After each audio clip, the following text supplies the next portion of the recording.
Hello. Hi. What's going on? Nothing. What you drinking? This is X-rated. Have you ever wondered what porn sets taste like? X-rated.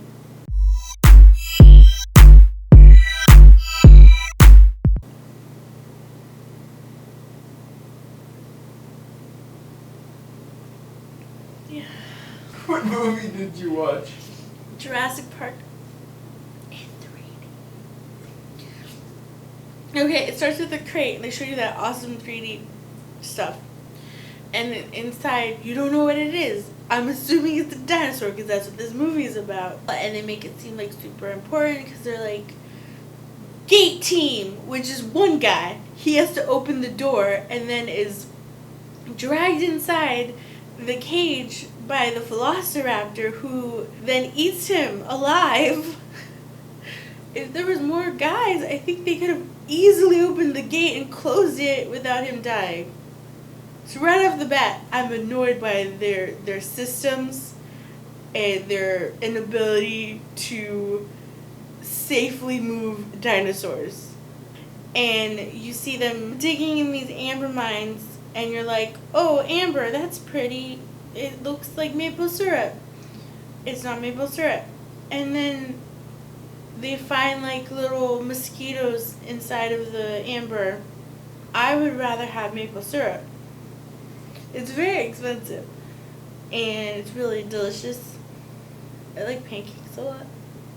There's a bunch of people there, but the two main characters is this this guy who's an archaeologist, and then his lady friend, who's a paleobotanist. Yeah, you got it. Yeah. So they're on this site, and then they're like brushing bones. That's what they do.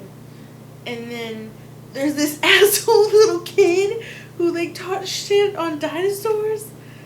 He's like, no big deal. I could take a dinosaur. Basically, is his general vibe. And then the doctor, the archaeologist, is like, do you know anything about dinosaurs? Velociraptors are vicious, and they attack in herds, and you won't even see it coming. Snap! Someone lands a helicopter on top of a dig site, which is like the jerkiest thing you could do. And like everyone's like, cover everything! There's wind now! When you're an archaeologist, wind is a huge deal. And so they were like, okay, and they cover it. And then he goes up to the helicopter guy and he's like, what are you doing? Turn off your lights. Not your lights. Turn off your blades. And then the guy, instead of turning off the helicopter, just points to the trailer. And he goes in there and ends up being the owner of the park. And so Richard Hammond is just hanging out, opening other people's champagne in their trailer. First of all, was he in the helicopter? So you would think that if a helicopter landed, he's like running to the helicopter, like making stuff. You would see at the same time an old tubby man running to the trailer, ignoring how upset people are about the wind. So he says like, oh, I'm in a little trouble. And he doesn't say why. I'm at my park, but I think you'll like my park. Hint, hint. Like, he doesn't say like, by the way, I have dinosaurs. I know you like them.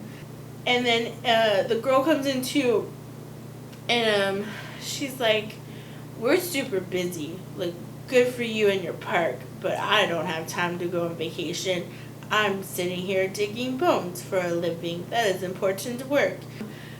But they all go, and then there's also the lawyer, and the lawyer hired a mathematician. Two things. First thing, why do you need a mathematician? The only thing that the mathematician, who's Jeff Goldblum, this will be important later, the only thing that he says the entire movie is just very like super cool, snarky remarks. Jeff Goldblum is basically a beat poet, and that his job is to know the fact that everything is a butterfly effect. Look, there's water on your head. If you move a little bit, it moves a different way. That is all he has come up with. I feel like he could have wrote that down on a page of paper, a piece of paper, and given it to the lawyer. Like, this is the definition of the chaos theory.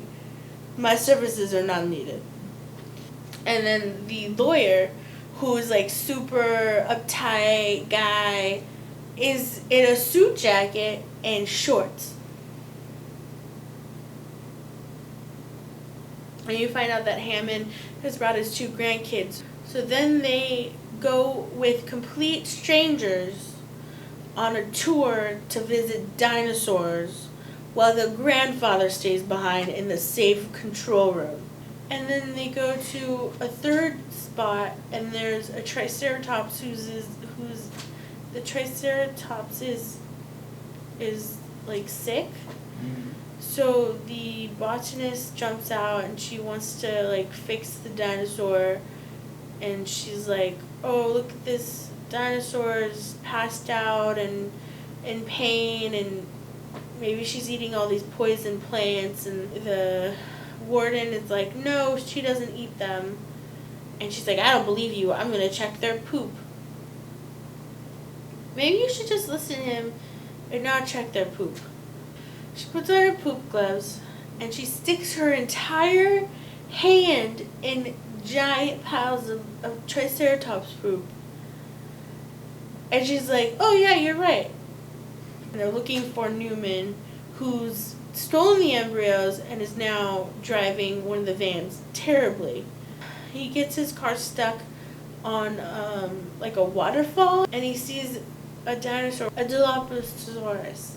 It's really scary. This is the scariest part of the movie, you guys. It does like Ninja Cat to him, where it like peeks around the corner, and then it gets closer, and then he goes up the hill, and it's falling right behind him, and he gets back in his car thinking he's gonna go away, and then the dinosaur is inside the car! The dumb girl puts a flashlight in the fucking T-Rex's face. Just so you guys know, dinosaurs do not like flashy lights on their face. It takes her a good minute and a half to turn a flashlight off too. I'm pretty sure if you know how to turn on a flashlight, you know how to turn off a flashlight. It's usually the same button. You just click it. This guy hurts his leg, right? Because his leg's not feeling well, he decides he should open up his shirt a little bit. He gets a lot of loungy position. It looks like he's gonna be on the cover of one of those sensual books. And he just becomes like super like, "Hey, I'm injured, but I don't have any chest hair." And all of the humans get away, and they get onto their helicopter, and then they fly away, and then they make a snarky comment of like, "I don't think I'm gonna approve this park," after obviously like 4 people just died. And then they fly away and just leave the dinosaurs to do what they will. And that's the end of the movie. My only concern is, what happened to the Triceratops? They set up that she's hurt, and they don't know what it is, but her eyes are dilated, and she's passed out. I think it's either she was given the date rape drug, or she has celiac disease and she needs to have a gluten-free diet. There's no other explanation. Alright. Let's go to bed. Okay. I love you. I love you. Good night.